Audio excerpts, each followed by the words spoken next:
Let's now move on, viewers. It's an important moment as far as this war is concerned, but there's something else as well that is a cause of concern, and that is world's most critical oil artery that remains choked for weeks now. US intelligence is now sounding an alarm. US intelligence inputs are now suggesting Iran is unlikely to ease its chokehold on the Strait of Hormuz anytime soon. Sources are suggesting that Iran is seeing the strait as its strongest leverage, in fact, against the United States of America, and is in no mood to give up this particular leverage. And that changes the nature of this war completely. A narrow choke point that this one really is a cause of concern, and this is what we would like to highlight for you at this point in time. So this is actually the Strait of Hormuz, a phrase that you must have heard since the beginning of this war. This is a narrow choke point. This is between Iran and Oman, and this choke point is important for the entire world because from here, roughly 20% of global oil and gas flows. It goes from the Middle East, from the Gulf countries, to the entire world. Now, this particular route, the sea route, viewers, this crucial sea route has seen traffic dropping by over 95% since the war began. Now, this is a waterway, like I said, between Iran and Oman, between the Persian Gulf and the Gulf of Oman. It is approximately 104 miles, about 167 kilometers in length.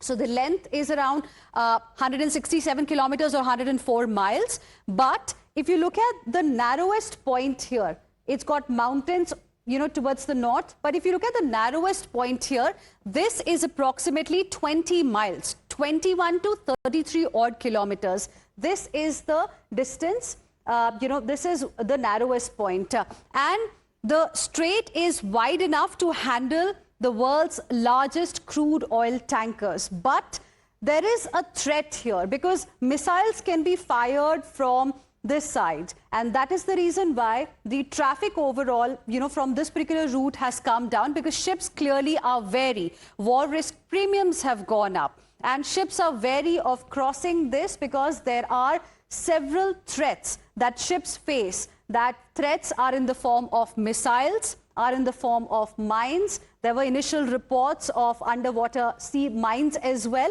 And this is the reason why this has become a cause of concern for the entire world. And ships today are stranded there. Of course, some of them are being allowed to cross over to the other side, are being allowed to move from one side to the other, including those that were supposed to reach India. We had around 28 of our ships, around the Strait of Hormuz, and there are some that still remain in the Strait of Hormuz right now. Now, viewers, the scale of disruption becomes clearer when you look at the shipping data that I was talking about right now. Because before the war began, Hormuz was the busiest oil route in the entire world, and today that flow has nearly collapsed. Before the war, on an average, 138 ships used to cross this particular waterway almost on a daily basis. But now, since the war began, the daily average has come down sharply. The overall traffic is down by about 95 odd percent. Daily average right now is around 5 to 6 vessels. And this is causing a concern for the entire world. Before the war, like I said, it was the busiest global route. And during the war, 150 vessels transmitted post 1st of March. 15 plus commercial vessels have already been attacked, and that is the reason why others are now wary of crossing, this particular Strait of Hormuz. Earlier, there used to be heavy tanker movement that used to happen every single day. Can we ever go back to the pre-war era as far as Strait of Hormuz is concerned? Let's try and understand from our guest who's joining us on the broadcast. We have Burzin Wagmar, who is joining us live right now, and he's from Center for Iranian Studies. Thank you very much for speaking with us here on Times Now. What do you make of the kind of warnings that have come from Iran? The parliamentary panel in Iran has also decided to levy some kind of a toll. I mean, Iran has already made it clear that we can never go back to an era where things at the Strait of Hormuz are going to be similar to how they were before 28th of February. What is your understanding of what we are witnessing? First things first, the maritime jurisdiction of the international waters around the strait was always jointly controlled by Oman and Iran. It is not Iran's exclusive right. So that argument, quite frankly, goes out of the window. And that was one of the 5 points which they forwarded to Islamabad to be passed on to Washington, if you remember, of exclusive jurisdiction. That simply doesn't hold true. And even by their own standing, it is contradictory, because Iran is a signatory but has not ratified the International Law of the Sea, the UN Convention of the Law of the Sea, 1982. So it cherry picks its way to adopt certain aspects and not otherwise. We had a joint multilateral meeting in London convened by the British Foreign Office and Secretary Cooper, as you know, with various countries just at the end of this week. And London has outright rejected Tehran's so-called toll claims, which is blackmailing. What it comes down to, $2 million for every vessel to pass for delivery of oil and gas. What does that entail? That means Tehran can garner $110 billion per annum by blackmailing the entire world through this so-called war of attrition, because that's what it really comes down to. And yes, they have totted up the score. They have realized it's a war of attrition and that they can blackmail everyone. But then you have to ask, is everyone willing to go with the flow? Are sovereign states, law-abiding states, adhering to legal norms of governance, willing to let one particular belligerent party hold everyone to hostage?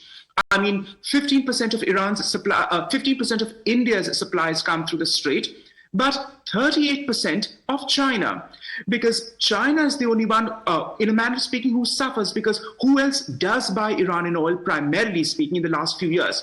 It's through shadow fleets and dodgy surreptitious sales and reselling and exports through Malaysia once these ships leave the Arabian Sea and Bay of Bengal, because 89% of Iran's oil is purchased by Beijing. And that has pretty much kept the economy, with all its problems, afloat, is how I would put it. But both these last point. Okay, but both these countries have managed to get their ships out of the Strait of Hormuz, be it India or China. China never had a problem, ever. It's heavily dependent on Iranian oil right now. India is also managing to get its ships out of the Strait of Hormuz, one after the other. So, I mean, what are the options for other parts of the world? Because Trump has said it's not my job, it's not America's job really to, help them reopen the Strait of Hormuz. Are there other options available for the world if they want to escape the Strait of Hormuz, if they want to get oil and gas from the Middle East? Try and understand Mr. Trump's disappointment, although one doesn't necessarily see that, and the mainstream media tends to take a more hostile posturing towards his pronouncements. Let me put it this way to you. Bahrain is heading the Security Council currently. It tabled a resolution calling for all possible means, all defensive means to open up the strait, and that Iran can't hold everyone to hostage, globally speaking. But France has come in and put a spanner in the works, asking the Bahrainis to water down the resolution, claiming that diplomatic language for force that is potentially available under Chapter 7 of the UN Charter should not be directly inked into the text. Now, Paris may have had a point asking Manama to be a bit reasonable, but what does that mean? We adhere to because Moscow and Beijing are going to veto the resolution, which of course is writing on the wall in one sense. But Bahrain did try this, and it's disappointing that France, put a spanner in the works, which explains why Abu Dhabi, the UAE, has cancelled funding for the Rafale advanced F-5 jet. It was just announced this morning that Abu Dhabi is pretty upset with Paris over this recent move and has announced this as an action. So, I mean, at some point, some action will have to be taken, and diplomatic niceties are not necessarily going to let you carry the day. That is to be made out because Iran thinks that it is winning the war.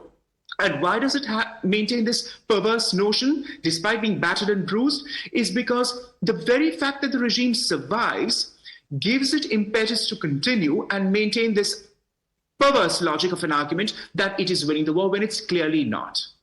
All right.